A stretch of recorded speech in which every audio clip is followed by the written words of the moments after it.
साथियों, सूर्य के देशांतर से 5 प्रकाशित ग्रह मंगल का धूम, राहु का व्यतिपात, चंद्रमा का परिवेश, शुक्र का इंद्रचाप और केतु का ध्वज या उपकेतु कह ले, इसका गणित हम करना जान चुके हैं। हम लोगों ने धूम का और व्यतिपात का कुंडली के 12 भावों में क्या फल होता है ये भी जान लिया है और ये भी जान चुके हैं कि इन अप्रकाशित ग्रहों के प्रभाव उन राशियों के स्वामियों की दशा अंतरदशा के दौरान ही प्रकट होते हैं जिन राशियों में ये अप्रकाशित ग्रह स्थित होते हैं।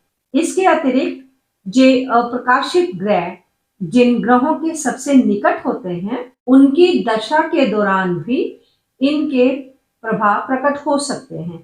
विशेष तौर पर दशांश वर्ग या त्रिशांश वर्गों में समान या निकट अंशों पर होने पर इन उपग्रहों का प्रभाव देखने में आता है। कुंडली का वह भाव यदि पाप ग्रहों की दृष्टि से गंभीर रूप से पीड़ित होगा तो ये अप्रकाशित ग्रह अशुभ फल देंगे।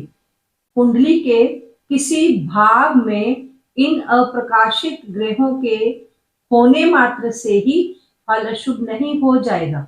फल कथन करने से पूर्व हमें भाव तथा भाव स्वामी की दशा का पता होना चाहिए।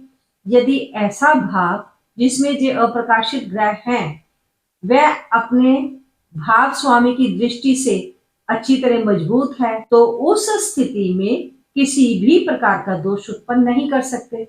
दूसरी ओर जब कोई भाव ही कमजोर है और ये अप्रकाशित ग्रह तथा उस भाव का कारक दोनों युति में उसी भाव में स्थित हो जाएं तो फिर ये दोनों मिलकर उस भाव को बहुत अधिक नुकसान पहुंचा सकते हैं। ये अप्रकाशित ग्रह तभी प्रभावित होते हैं जब ये कुछ ग्रहों के साथ युति करते हैं और उनकी दशा अंतरदशा आ जाए और उन भावों के पीड़ित होने की अवस्था में ही ये अधिक बुरा फल दे पाने में सक्षम हो पाते हैं। राम राम साथियों, कैसे हैं आप? मेरा नाम वीना कपिल है।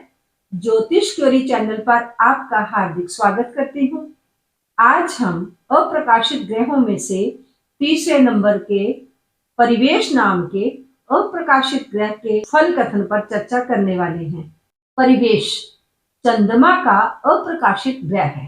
परिवेश का क्या अर्थ होता है? एक परिधि है, अर्थात एक बाड़ है, एक फेंस है या एक घेरा है, बलि का बंधन है, एक बिंदु भी है। सूर्य और चंद्रमा के चारों ओर एक घेरे के समान प्रभा मंडल है, मुकुट है। ये हमारी मानसिक बंधन को भी घोषित है। शरीर में विशेष तौर पर जो जलीय रोग हैं, जलीय चीजों से, जलीय जीवों से ये खतरा देता है।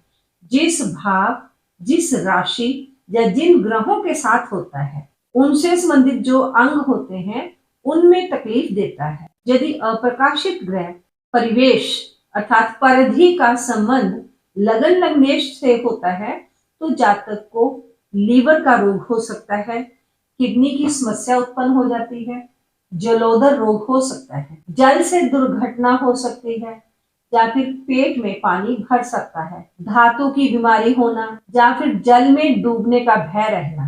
क्योंकि ये परिधि है इसका अर्थ तो एक बंधन है, जेल जाने इत्यादि की ओर भी ये संकेत करता है। अतः जातक को उपयुक्त कष्टों से बचने का उपाय अवश्य करना चाहिए। अप्रकाशित उपग्रह परिवेश के अधिकतर भावों में फल शुभ है, केवल 2 भागों को छोड़कर। परिवेश यदि लगन में है तो जातक बुद्धिमान होता है, सत्य बोलने वाला होता है, वह शांत स्वभाव का स्वामी होता है, धनी होता है और संतान से सुखी होता है, पवित्र आत्मा होती है, परोपकारी होता है और गुरु के प्रति वो समर्पित रहता है, पुत्रवान होता है, शुद्ध होता है, दानशील होता है और बड़ों का प्रिय होता है। और यदि दूसरे भाव में है तो व्यक्ति धनी होगा, सुंदर भी होगा और आनंद लेने वाला सुखी जीवन जीता है, धर्मपरायण आत्मा होता है, धार्मिक होता है, राजा तुल्य होता है, धनवान होगा, आकर्षक होगा, सुखों को भोगने वाला होता है। अगर तीसरे भाव में है तो जीवन साथी से अर्थात अपनी पत्नी या पति से प्रिय होता है, सुंदर शरीर होता है और शारीरिक सुख भोगने वाला भी होता है, देवताओं और अतिथियों को समर्पित रहता है, नौकरी रोजगार में लगा हुआ होता है, गुरु के प्रति समर्पित होता है, आकर्षक होता है, धर्मपरायण होता है और अपने लोगों के प्रति अच्छा व्यवहार रखने वाला होता है, सेवक होता है तथा बड़ों का सम्मान करने वाला होता है। यदि परिधि नाम का अप्रकाशित ग्रह यदि चौथे भाव में होगा तो यहाँ बहुत आश्चर्यचकित करने वाले फल देता है। ये शत्रु की भी सहायता करता है और शत्रु भी कभी कभी इसकी सहायता कर देते हैं। दयालु स्वभाव का होता है, सर्व गुण संपन्न होता है, गायन में विशेष तौर पर निपुण रहता है, बिल्कुल क्रूर नहीं होता, तभी तो वो शत्रुओं का भी भला कर पाता है। संगीत और कलाओं का वो अच्छा ज्ञाता होता है। साथियों, अप्रकाशित ग्रहों पर मेरा शोध कार्य चल रहा है, कृपया आप भी इसमें सहायक बन जाएं।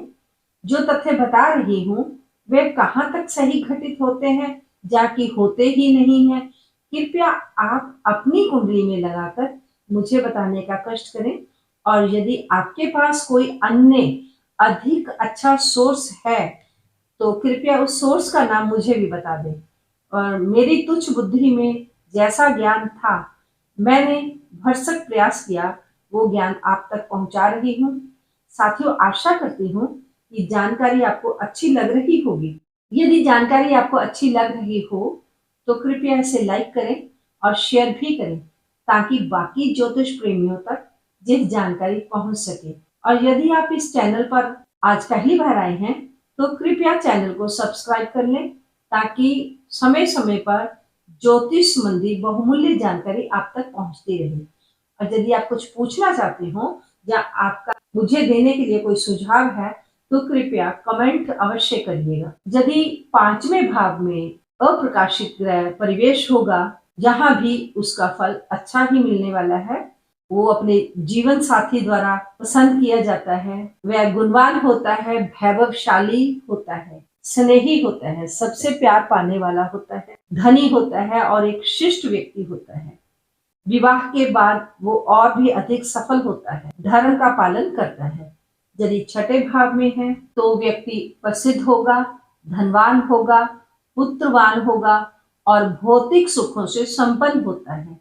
जीवन का वो भरपूर आनंद लेता है, प्रत्येक जीव पर दया करने वाला होता है और शत्रुओं पर भी विजय पाने वाला होता है। उसके पुत्र होते हैं और बाकी सुखों से भी वो युक्त होता है और सभी का सहायक होता है। साथियों, 6 भावों में इसके सुंदर सुंदर फल ही अनुभव में आए हैं हमारे, लेकिन अब 7वें भाव में और अंतिम 12वें भाव में, इन 2 भावों को छोड़कर बाकी सभी भावों में इसका फल अच्छा ही माना जाता है। अब 7वें भाव पर चर्चा करेंगे। तो 7वें भाव में ये सीमित संतान देता है, संतान होती है किंतु थोड़ी होती है और जो होती भी है उससे भी उसे सुख नहीं मिलता, बाकी भौतिक सुखों से विजय रहित होता है। इसकी बुद्धि मध्यम रहती है, बहुत कठोर हृदय वाला होता है और पत्नी हमेशा बीमार रहती है।